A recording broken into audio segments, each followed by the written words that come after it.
Bien, vamos a compartir la palabra del Señor esta mañana en un tema que he llamado Jesús sana a un paralítico. Bien, Jesús sana a un paralítico. Antes de comenzar, quiero darle las gracias a todos los que nos escuchan a través de la iglesia en línea, a través de la radio también, de todos nuestros medios digitales, a los que nos escuchan a través de la iglesia en línea también. Vaya desde acá, desde las Buenas Nuevas de Cabudare y de parte de toda esta gente bella, un fuerte abrazo, una gran bendición. Y este aplauso es para ustedes también, los que nos escuchan a través de estos medios. Sí. Y aún los que nos escuchan y nos ven fuera del país, gloria al Señor también por sus vidas. Bien, miren, Jesús sana a un paralítico. Bien, miren, ¿por qué quiero tocar esta historia con ustedes hoy? Porque, mire, quiero que se ubique en un momento, ¿sí? Por allá en el 2009, ¿sí? Por allá en el 2009. Yo admiro a las personas que dicen que son muy buenos con las fechas, ¿sí? Que ellos te están echando un cuento y te dicen, sí, allá en el año 2009, ¿ese qué fecha era? Sí, era el 15 de octubre, creo, sí, como a las 4 de la tarde, y te echan el cuento. Y yo digo, wow, ¿cómo se acuerdan del momento? ¿Sí? Para mí es muy complicado adaptarme a las fechas y acordarme de los meses, de los días. Mire, yo ni me acuerdo del día ni el año que me bauticé. Con eso le digo todo, ¿sí? Es decir, para las fechas para mí es complicado. Bien, pero quiero que se ubique por allá en el 2009 en el certamen de belleza Miss Venezuela, ¿sí? Probablemente lo viste, ¿sí? Probablemente lo viste. Pero bueno, si no lo viste, ahí ocurrió algo muy particular. Allí llegó la hora o la parte del concurso en donde toca conocer un poco mejor a las Misses. Más que ver su figura o ver su belleza, pues llegó la hora de conocerlas un poco más. Llegó la hora de la ronda de preguntas. Y es el turno de Miss Distrito Capital.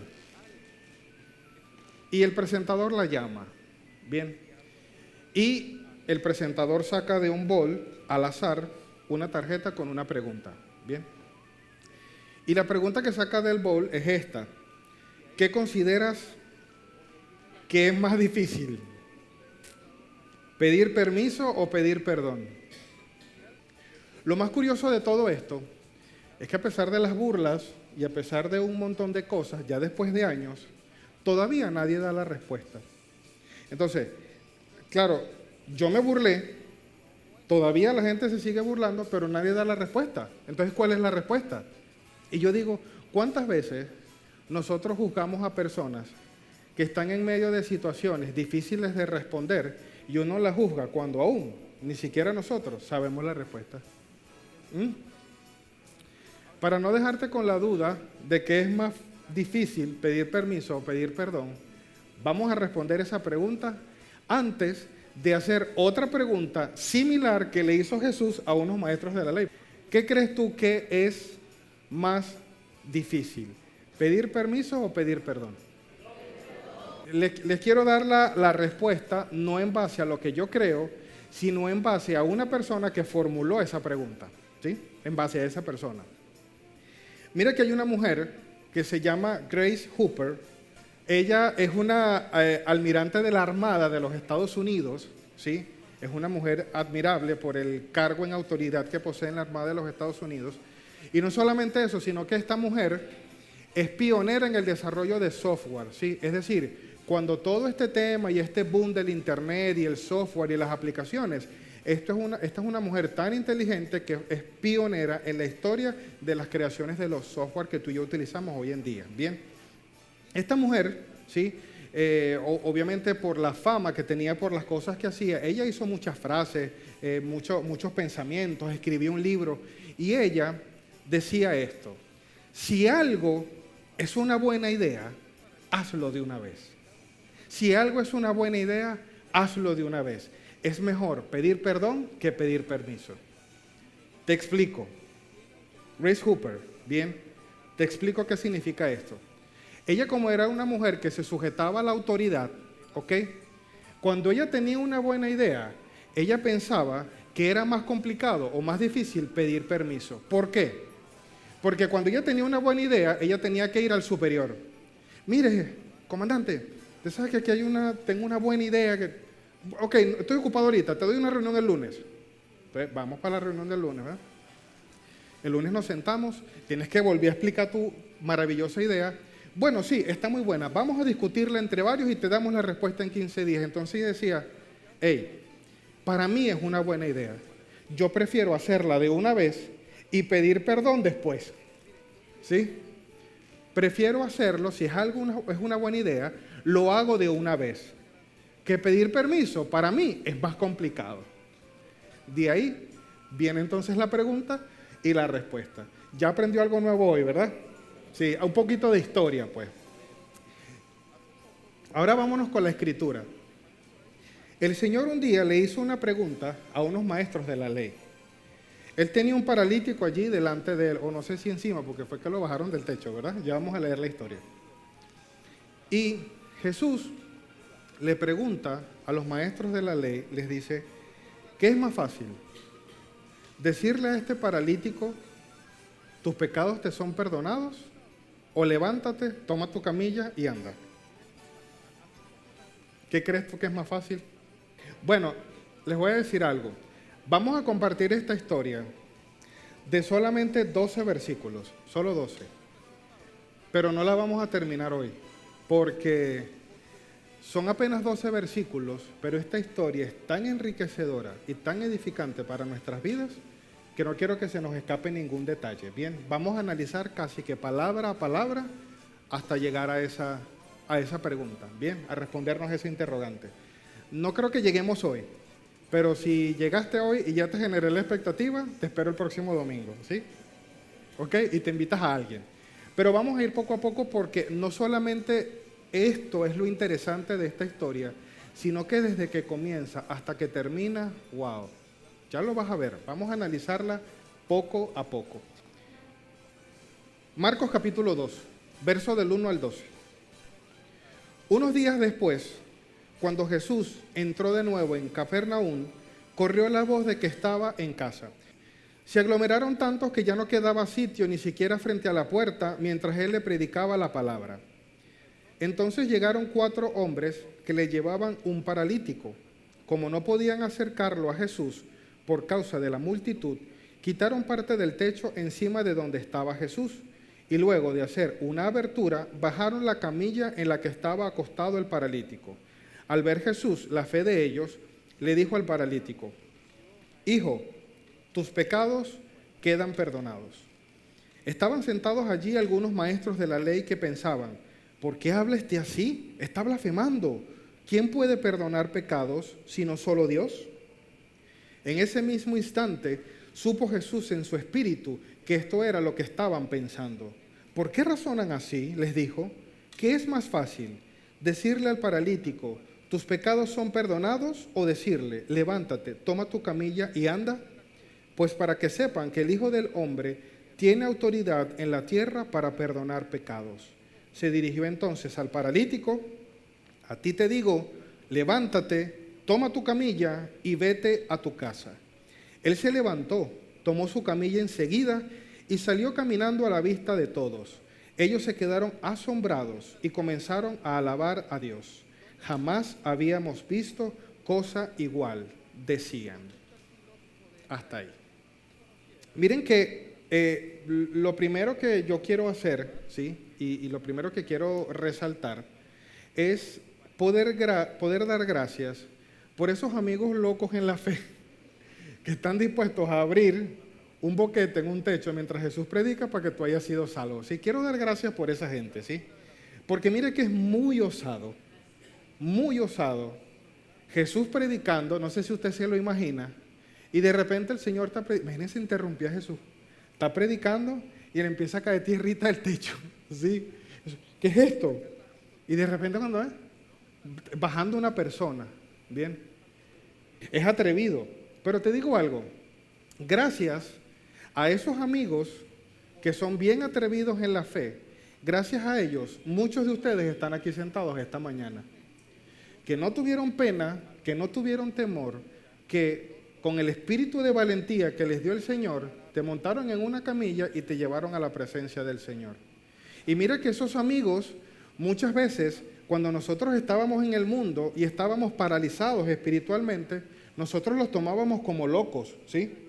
Nosotros los tomábamos como personas sin importancia, personas intensas. ¿Cómo es eso de que hay un Jesús en Capernaum que me sana? No, claro que no, déjate de inventos, chicos, ¿sí? A mí me ocurrió, antes de conocer al Señor, hubo una persona que me lo presentó y me dijo, Jesús, te veo mal, pero yo tengo un Jesús que puede sanarte. Yo le dije, estás loca, no puede ser posible. Yo estoy luchando con mis propias fuerzas, estoy haciendo mi esfuerzo, ya tengo un plan, no creo que haya un Jesús que pueda resolver todos mis problemas. Y la persona me dijo, sí, sí puede hacerlo.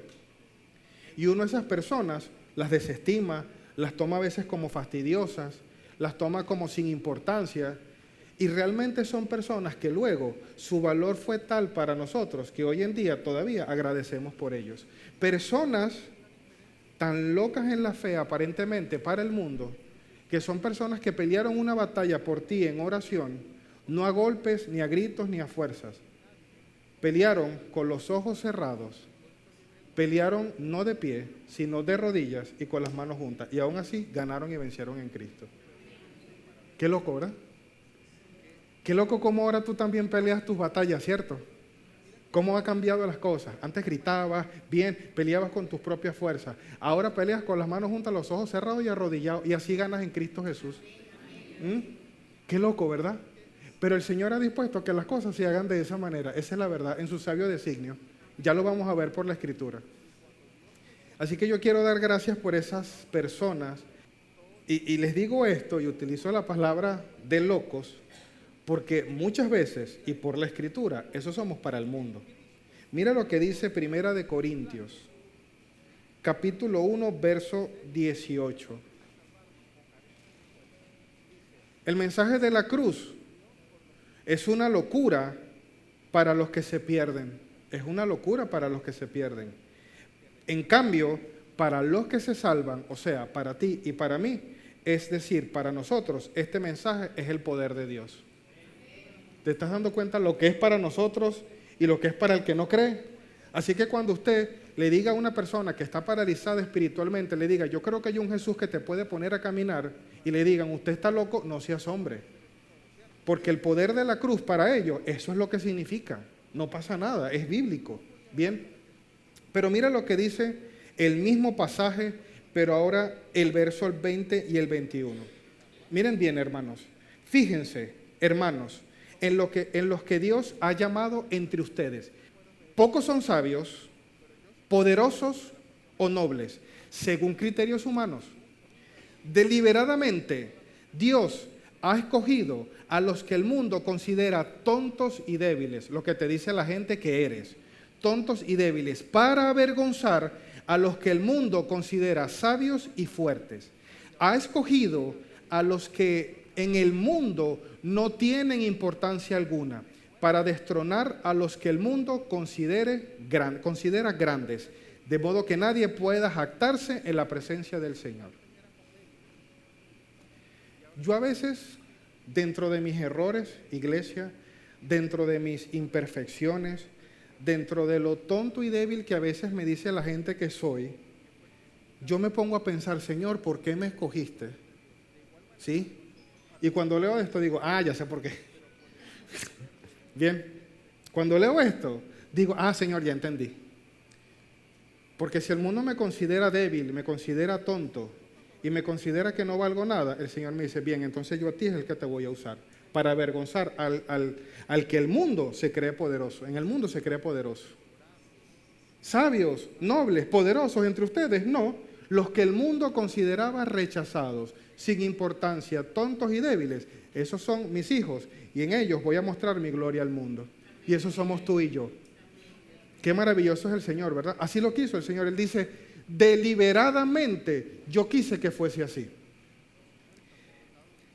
Mira lo que dice el mismo Corintios. Voy a leer ahora el verso 20. ¿Dónde está el sabio? ¿Dónde está el erudito? ¿Dónde está el filósofo de esta época? ¿No ha convertido Dios en locura la sabiduría de este mundo? Ya que Dios, en su sabio designio, dispuso que el mundo no lo conociera mediante la sabiduría humana, tuvo a bien salvar mediante la locura de la predicación a los que creen. ¿Te estás dando cuenta cómo el Señor dispone las cosas para conectarnos con Él? Te lo pregunto porque tal vez este paralítico, una persona paralizada espiritualmente, tal vez su aspecto por fuera no era tan agradable. Esa persona logró alcanzar el bien y la misericordia de Dios, siendo paralítico. Y cuando nosotros vemos a este paralítico, de alguna manera es una representación de lo que éramos tú y yo sin Cristo, ¿sí? Eso éramos. Estábamos paralizados espiritualmente, ¿bien? Y mira que esto es tan hermoso, porque el Señor primero te levantó.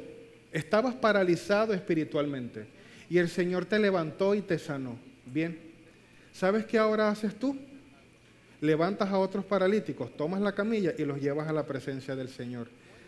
¿Te das cuenta cómo pasaste de ser aquel que estaba paralítico a aquel que carga a otros paralíticos para que conozcan al Señor? Ahora tú eres uno de esos 4 hombres locos en la fe de que le dicen a otros, hay un Jesús en Capernaum que puede salvarte. Ahora tú eres ese. Mira que todos necesitamos entonces a Cristo y todos necesitamos a un amigo de fe. La vida cristiana no solamente se lleva de manera vertical, sino horizontal también. Mira lo que dice 2 de Corintios capítulo 13, verso 14. Es cierto que fue crucificado en debilidad, hablando de Jesús, pero ahora vive por el poder de Dios. De igual manera, nosotros participamos de su debilidad, pero por el poder de Dios viviremos con Cristo para ustedes. ¿Qué quiere decir esto? Que de alguna manera Cristo fue crucificado en debilidad, porque Él tomó tus cargas, tus pecados y tus iniquidades. Eso es la debilidad del ser humano. Él tomó eso, lo llevó a la cruz y dice, ciertamente fue crucificado en debilidad. Pero luego de eso, toda autoridad, todo poder y todo dominio le ha sido encomendado a nuestro Señor Jesús. Y si nosotros participamos de esa debilidad en la cruz, también disfrutaremos del mismo poder y la autoridad que se le otorgó después. Mira cómo continúa la historia. Bajan al paralítico, bien, que ya te identificabas en el pasado con él, pero ya ese no eres tú. Y cuando bajan al paralítico, lo primero que dice la historia, no Jesús, lo primero que dice la historia es al ver la fe de ellos. Al ver la fe de ellos. Y yo me pregunto, ¿es que la fe se ve? ¿Cómo puede ser eso posible? ¿Sí? Cuando bajan al paralítico, lo bajan. Lo primero que narra la historia es Jesús al ver la fe de ellos. Y esta es otra pregunta, ¿es que la fe se ve? Dígame usted, ¿la fe puede verse? Sí, por aquello que dice Santiago, que Santiago dice, muéstrame tu fe sin obras y yo te mostraré mi fe por mis obras.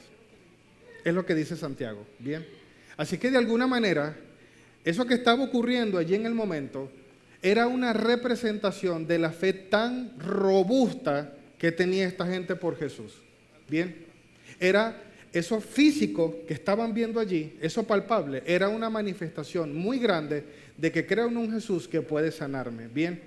Así que la verdad es que sí, la fe sí se ve. Es algo espiritual que está en nosotros, pero si está en nosotros va a ser muy, muy evidente y la gente lo va a poder notar. Vamos a continuar leyendo. La pregunta es, cuando vio la fe de ellos, ¿la fe de quién? ¿Qué es lo interesante aquí? Si la fe es de los amigos, vamos a ponernos en esa perspectiva, entonces la fe se puede prestar, porque el beneficiado fue el paralítico, no los amigos. Si lo pensamos de esa manera, ¿es que acaso la fe se puede prestar? Pregunto. ¿Se puede prestar la fe? Mira, algo prestado es algo que usted tiene que devolver, ¿cierto? Porque es prestado. Así que mi fe sí te puede preparar el camino para que tú creas. Pero no es tu fe, es mi fe obrando en ti, para que tú conozcas a Jesús. Te explico. Por ejemplo, yo puedo orar por un impío, por alguien que no conoce a Jesús. Y Jesús en su voluntad reservada, ya hemos visto eso antes, no voy a tocar ese tema ahorita, pero de alguna manera Jesús dice, yo tengo misericordia de quien quiera tenerla, ¿sí? Y un día estaba Juan, el discípulo a quien Jesús amaba, y estaba recostado del regazo de Jesús. Y donde Jesús iba, Juan iba atrás. Y Pedro, de impetuoso como siempre, le dijo, Señor, ¿y este qué? ¿Sí? Y el Señor le dijo, si yo quiero que él viva hasta mi segunda venida, ¿y a ti qué? No es problema tuyo. ¿Sí? No es tu asunto. Es mi voluntad. Si yo quiero que él viva hasta que yo regrese, ¿y a ti qué? Le dijo Jesús. ¿Y a ti qué? Sabemos que el Señor hace que salga el sol sobre todos. Bien, sobre todos. Y con respecto a estas personas, con respecto a estos 4 hombres y al paralítico, ellos tal vez propiciaron el camino para que él tuviera ese encuentro con Jesús. Y de hecho así fue, ¿sí? Porque si no hubiese sido por esos 4 amigos, tal vez ese hombre no hubiese llegado ahí. Les digo algo, cada joven que está en este lugar, cada niño, debe, y oro al Señor, para que tengan sus experiencias personales con Jesús. Oro al Señor para que tus hijos, tus sobrinos, tus nietos tengan un choque con la presencia de Jesús y tengan un encuentro sobrenatural con Él. Ese encuentro tan sobrenatural que la incredulidad no tome allí ninguna parte, que digan, esto tuvo que ser Dios, no hay otra forma. ¿Cuántos de nosotros, buscando a Jesús, incluso algunos de ustedes tienen testimonios que los retaron? Señor, si tú eres Dios, haz esto. Y el Señor dijo, bien, lo haré. Y así conociste a Dios. Muchos de ustedes conocieron a Jesús retando su amor. Y el Señor les respondió en amor y así confiaron en Él. Ahora, mira cómo continúa la historia. El verso 5. Esta es la primera intervención de Jesús en la historia. La primera intervención. Y lo primero que dice el Señor es, hijo, tus pecados te son perdonados. Wow. Tú lo lees y parece una frase completamente insignificante, pero mira, vaya que no lo es. Hijo, tus pecados te son perdonados. 4 preguntas nada más vinieron a mi mente cuando leí eso.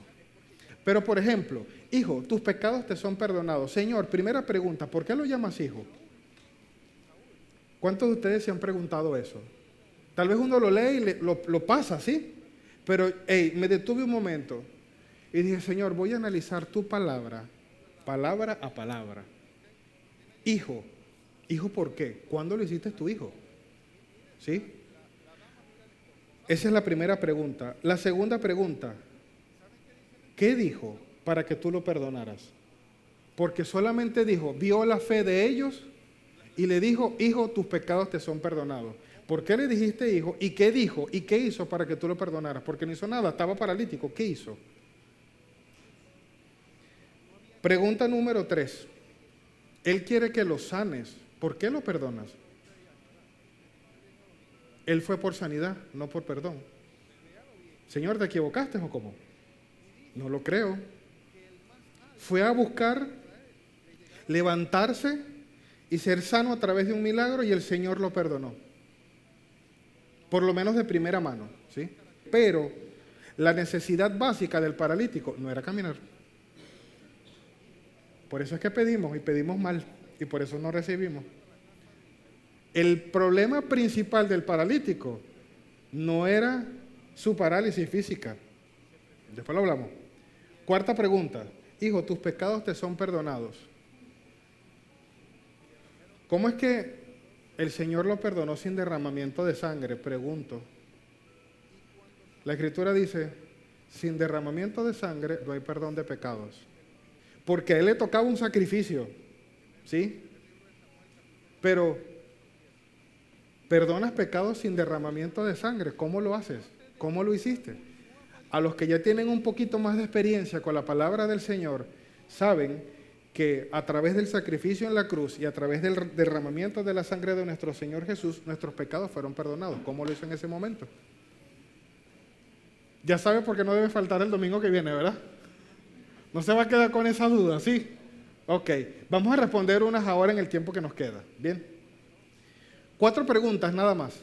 4 preguntas. Nada más con esa frase. Estamos en el verso 5, ¿sí? Y son 12. Estamos en el verso 5. Vamos a responder por lo menos un par de ellas para finalizar. ¿Por qué lo llamas hijo? Juan capítulo 1, verso 12 dice: mas a cuantos lo recibieron, a los que creen en su nombre, les dio el derecho de ser los que lo reciben. 1, 2, creen en su nombre. Tienen el derecho legal en el reino de los cielos de ser llamados hijos e hijas de Dios. No es un nombre que usted se autoimpone, que usted tiene el derecho y usted es en el reino de los cielos un hijo y una hija de Dios. No importa cómo te vea el mundo, bien, pero tú eres un hijo y una hija de Dios. ¿Por qué? Porque recibiste a Jesús y creíste en su nombre. ¿Qué significa eso? ¿Creíste en cuál nombre? En el nombre de Jesús. ¿Y sabes qué significa Jesús? El Señor salva. Así que si crees que el Señor te salvó, eres un hijo y una hija de Dios porque crees en su obra redentora a través de su entrega en la cruz. Así de simple. No tiene mayor complicación eso, ¿bien? ¿Crees en su nombre? Su nombre significa el Señor salva. Ah, bueno, ¿crees que tu Señor te salvó? ¿Crees en lo que el nombre y crees en lo que significa el nombre? Eres un hijo o una hija de Dios. Así de simple. ¿Por qué? Porque has creído con el corazón que Jesucristo es tu Señor. Listo. Ahora, esto es muy interesante porque me hace pensar que Jesús lo que vio fue el corazón del hombre, porque es que Él no dijo nada para aceptarlo. ¿Cómo así una persona que no puede hablar? A lo mejor estaba paralizado y tal vez no podía hablar, no lo sé. ¿Sí? Porque hay parálisis también ¿sí? Y entonces, ¿cómo es que hace un mudo para recibir y aceptar al Señor, ser salvo, que se llame hijo y que sus pecados le sean perdonados? La Escritura dice, si confiesas con los labios, pero crees con el corazón que Jesucristo es el Señor, serás salvo. ¿Cómo lo hace? Creyendo con el corazón. Este hombre tenía fe, ¿sabes? Este hombre que bajaron una camilla, el hombre tenía fe. No tuvo ni que hablar. El Señor le vio el corazón y le dijo, tú eres mi hijo y te perdono, estás perdonado. Así de bello es el Señor. Y todo ocurre de manera espiritual sin que tus ojos naturales lo vean, pero hay algo que está ocurriendo dentro que tiene un impacto en la eternidad. Maravilloso es el Señor, maravilloso. La pregunta número 2 es, ¿qué dijo para que le perdonaran los pecados? Bien, Romanos capítulo 8, verso 1 dice, ahora pues, ninguna condenación hay para los que están en Cristo Jesús, los que no andan conforme a la carne, sino conforme al Espíritu. Maravilloso. ¿Qué significa esto? Que si eres hijo, y vaya que este hombre, ya deducimos que lo es, este hombre está libre de todo pecado y de toda condenación, igualito que tú. Libre de todo pecado, libre de toda condenación, libre de todo castigo, libre para vivir una vida llena de gozo y agradeciendo y alabando al Señor. Vida y vida en abundancia. Listo. Eres un hijo y una hija de Dios. Ese eres tú. Por eso les digo, ¿qué dijo para que los perdonaran los pecados? Nada, no dijo nada. Lo que hizo fue creer. Y es lo que necesitas para que tus pecados sean borrados y puedas vivir en la libertad que Cristo ha comprado para ti a precio de sangre. El Señor mira el corazón, ¿cierto? Mira que, ¿te acuerdas de Saúl en la Biblia? ¿Sí? Vamos a ir cerrando con esto. ¿Qué dice la Escritura con respecto a Saúl? 2 cosas. Número 1, no había nadie en todo el pueblo de Israel más hermoso, guapo y espectacular físicamente que ese hombre. Eso es lo que dice la palabra. No había nadie como Saúl en todo Israel. Dice que era el más hermoso. ¿Sí? Y dice que el más alto de los hombres de Israel le llegaba aquí. El más alto. ¿Ok? El Dios lo rechaza como rey. Bien, por un tema que no voy a tocar ahora, pero el Señor lo rechaza como rey de Israel. Y Samuel se pone a llorar. Saúl, tan alto, tan hermoso. Y el Señor le dice, ¿hasta cuándo vas a llorar por ese hombre, chico? ¿Hasta cuándo vas a llorar por ese hombre? Ya yo lo rechacé como rey, papá, sigue adelante.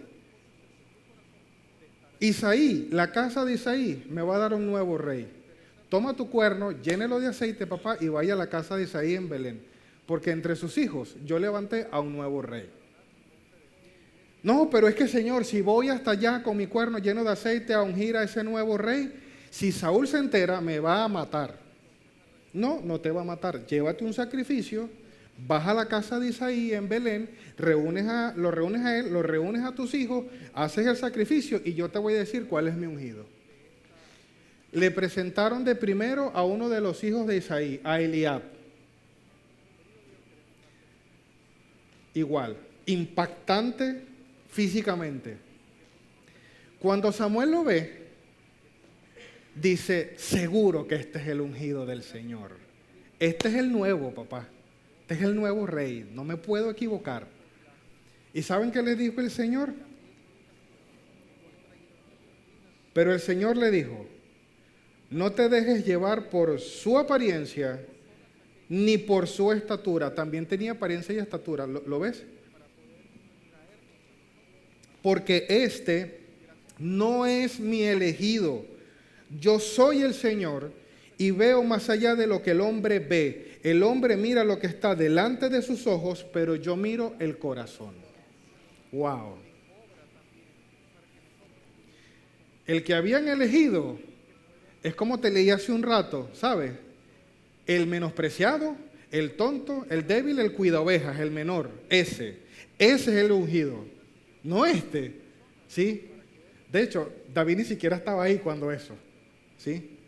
Y dijo, no, al que ustedes más subestimen, al que crean tonto, débil y menos importante, ese es el que yo voy a usar, y no es Eliab, porque yo miro el corazón.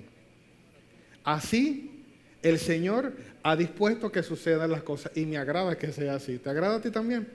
Miren, voy a cerrar con esto, y ya entonces el próximo domingo vamos a continuar con esta historia. Queda todavía mucha tela que cortar, ¿sí?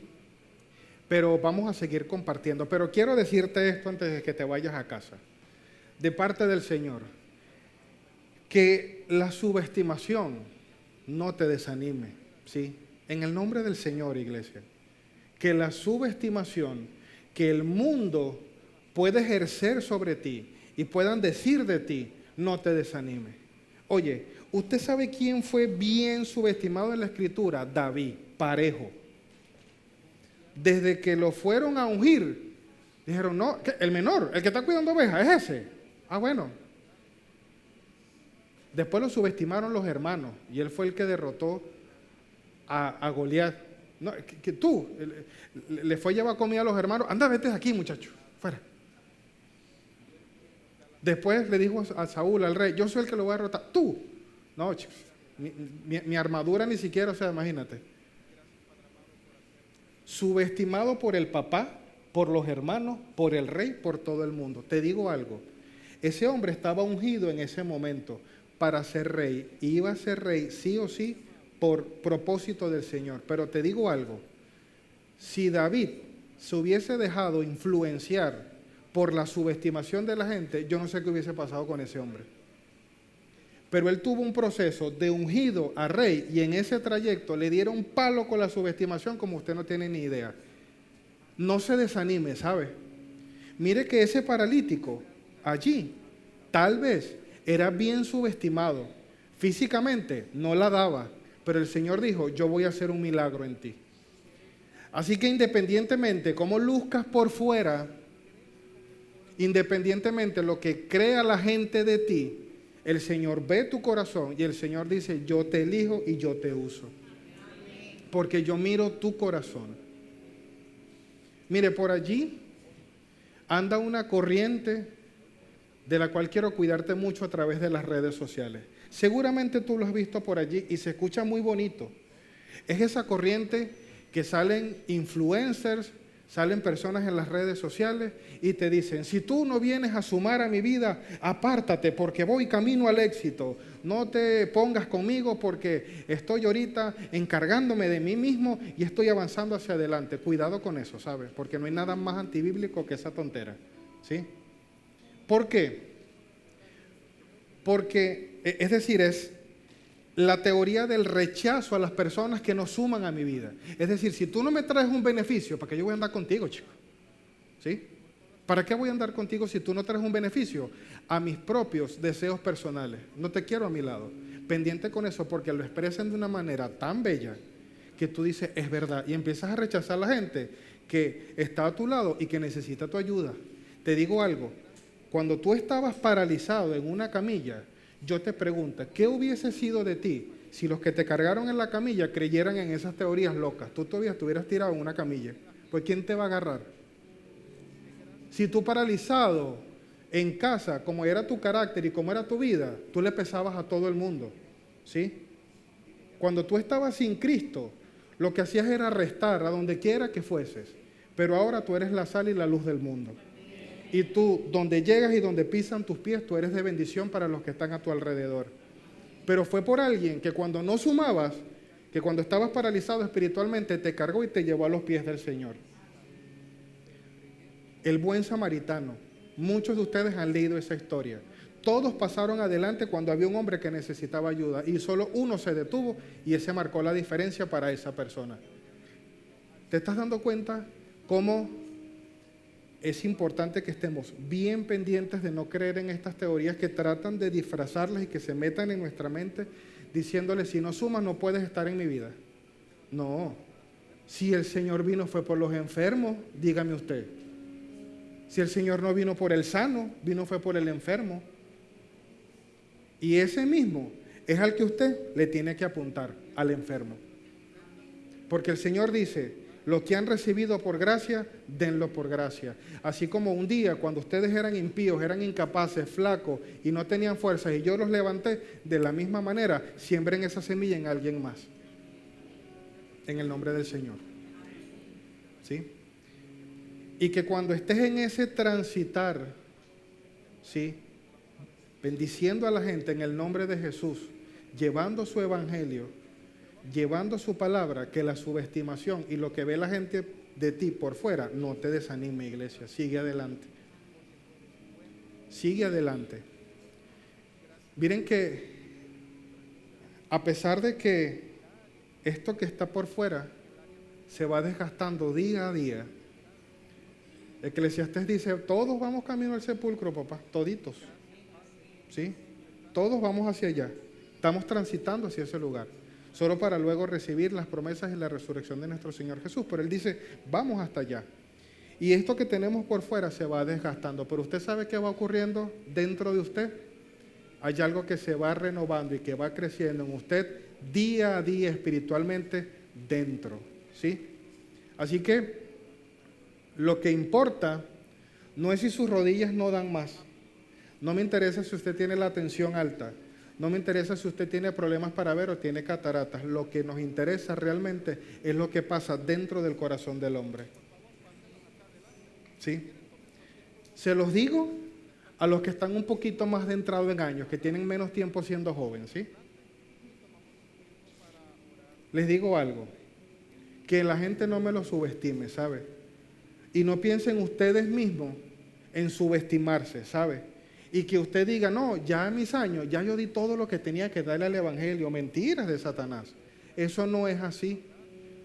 Nuestro reino, iglesia, es espiritual. Y lo importante es lo que ocurre dentro de ti en la presencia del Señor. Eso es lo importante. Las rodillas se te van a poner peor.